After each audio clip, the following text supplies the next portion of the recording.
ఒక భ్రమలో ఉన్నారు జగన్మోహన్ రెడ్డి గారు. అంటే మేము చేశాం కదా గతంలో, ఇప్పుడు ఈ ప్రభుత్వం కూడా అలాగే చేస్తున్నట్టు ఉంది అని అనుకుంటున్నారు. అంటే అది కరెక్ట్ కాదు. జగన్మోహన్ రెడ్డి అనుకుంటూ ఉన్నారా? మీరు చెప్పింది వాస్తవం, దానిలో వాస్తవం ఉంది. ఎందుకంటే యువగళం పాదయాత్రలో నారా లోకేష్ అడ్డుకున్నారు, మీ విశాఖపట్నంలో మీ అధినేత డిప్యూటీ సీఎం పవన్ కళ్యాణ్ గారిని అడ్డుకున్నారు.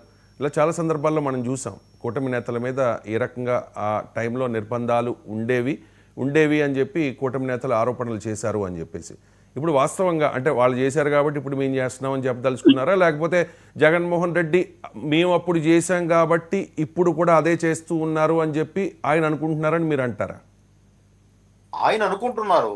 తప్పితే కూటమి ప్రభుత్వానికి ఆ అవసరము లేదు, ఆ అగత్యము లేదు. ఎందుకు అంటే ఈ ప్రభుత్వం పరిపాలన మీద దృష్టి కేంద్రీకరించింది.